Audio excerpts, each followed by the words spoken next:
Of course, on Sunday evening at 8:15 exactly, many prepaid electricity meters in the country and the rest of the world will stop accepting new credit tokens unless they have been updated. In fact, just joining me in studio now to unpack also what we are seeing in as far as this particular Eskom prepaid meter update project is concerned is our SABC News researcher, Velemseni Mthiyane, in studio with me.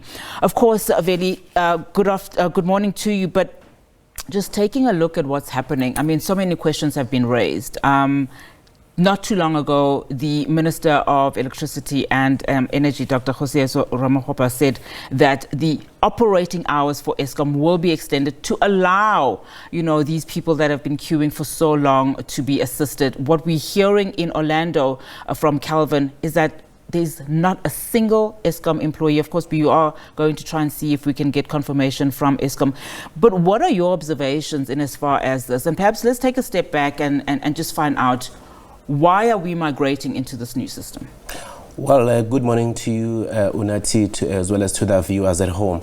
I think it's better to put this into context. As the minister has correctly said, it's impossible to extend this deadline, particularly because this is not a South African issue only, but it's a global issue on the specific prepaid meters. So this project, government, as they are saying, they announced it last year that people on prepaid, they needed to make sure that they upgrade their prepaid meters. The reason being is that those prepaid meters, they came with an inbuilt software that expires on the 24th of November 2024, and specifically on time, as you have correctly said, at 8:15 in the evening. Now, the question would be, did Eskom do enough campaigns to ensure that people on prepaid meters, they get these key change tokens? You need a 20-digit key change token that you're going to punch on your meter so that it moves away from the old system and it gets into the new system. But without that, maybe let me go back a little bit.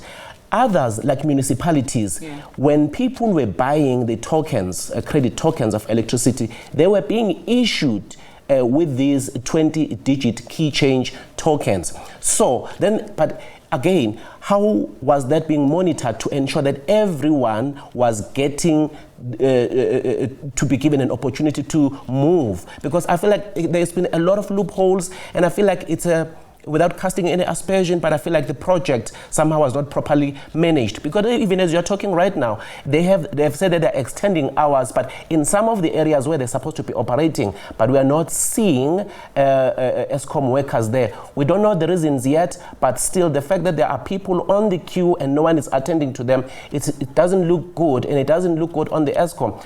Another issue that Eskom is not saying is that people at this current stage, it does not necessarily mean that the meters will shut down. Yes, the software will not take new credit tokens after 8:15 on the 24th of November, which is on Sunday.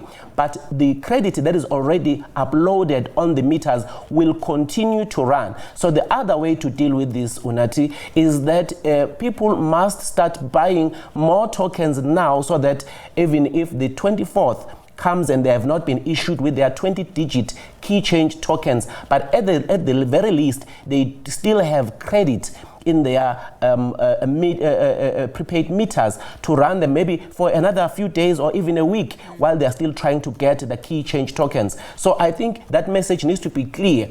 I don't know why Eskom is not communicating this message, perhaps because another argument is that it could be that most of the people, not all, most of the people who are still left are people who may illegally be connecting. So therefore, they are trying to push them so that they can get into the system. And when they get into the system, you remember there's that fine that they need to pay of about 6,000 rands. Of course, other people are already complaining about that 6,000 rands is very hefty for them. They're unemployed, they are in social grants. So, but there's also been a plan where they are saying 500 rands per month. They break it down over a period of 12 months to ensure that those who have been found to have breached the connections, they are fined a 6,000 rand, but they can pay it over a period of 12 months. But every month they need to buy new credit tokens of electricity. So I feel like the message the message that Eskom is putting out there is not complete. Yeah, there's also, of course, other stakeholders involved here. I would imagine municipalities also had a key role. I mean, we spoke to Salga yesterday saying that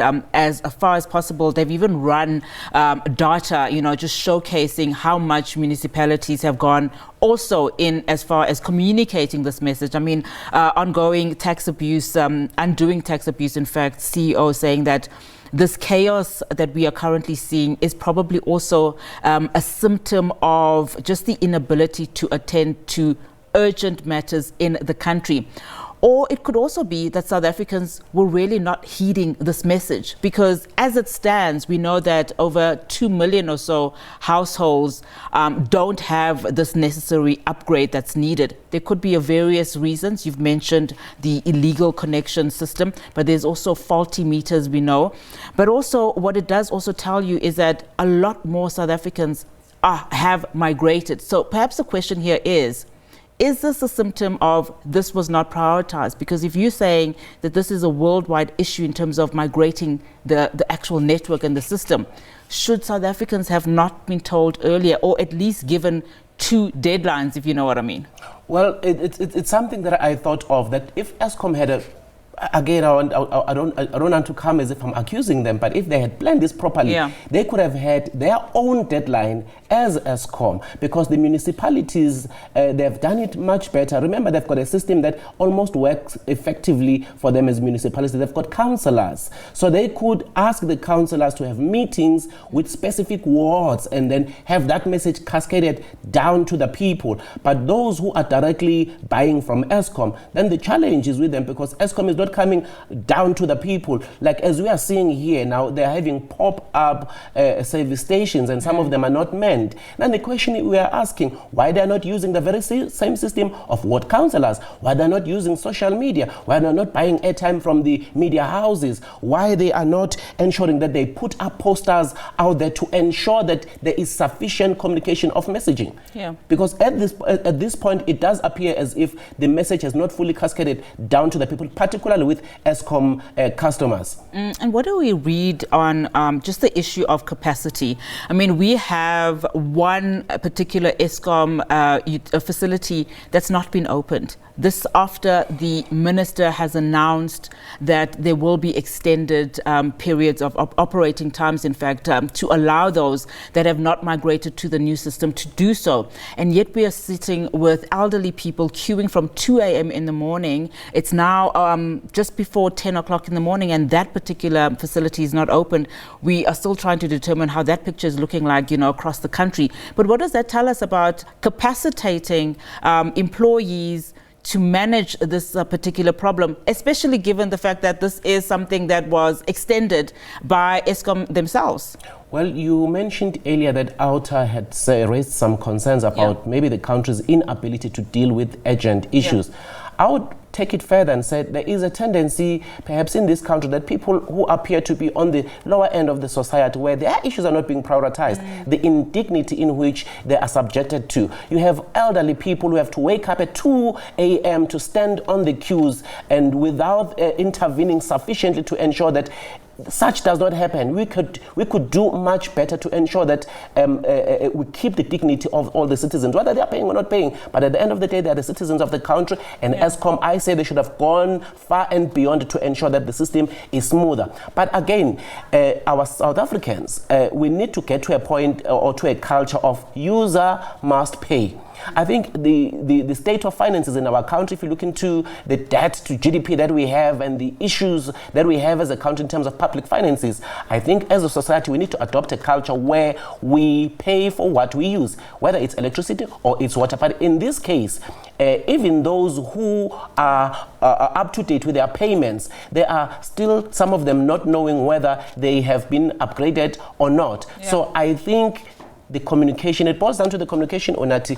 The messaging has not sufficiently reached people too. As you have correctly said, the resources in terms of capacity have not been sufficiently deployed. Veli, as we wrap up our conversation, notwithstanding what Ayanda was talking about, some very important questions, in fact, that he is raising about what this actually means for how South Africa is able to handle with, such pivotal, situations and problems, especially that relate to services that are much needed by South Africans. So as we wrap our conversation, talk to us about what is going to happen then come Sunday, the 24th of November, essentially because some hard-working and also people that have been paying, good consumers that have been paying their electricity, are also going to be finding themselves on the back foot come this deadline. Just paint a picture. What are we likely to see? Well, Unati, on Sunday evening at 8:15 in the evening, what will happen is that the current meters, the standard transfer specifications meters, prepaid meters, they will stop taking new credit tokens. In other words, you cannot recharge your meter again, but those meters will continue to work.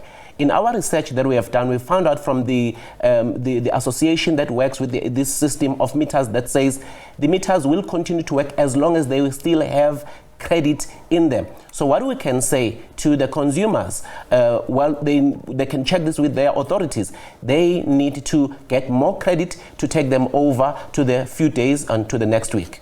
All right, Veli, thank you so much for that really invaluable information. So let's give you a quick then how-to if you have still not been able to cross over in terms of this new system. If you are an Eskom prepaid customer, you will need to take action to ensure that your meter keeps working and that you will still be able to top up your meter when you purchase your tokens. This is just a graphic to show you what you then have to do to check whether your meter has been recoded, upgraded to KRN2 or it's still on KR91. Those are the steps you need to follow. You need to enter that code. It's a 20-digit code on your prepaid meter keypad.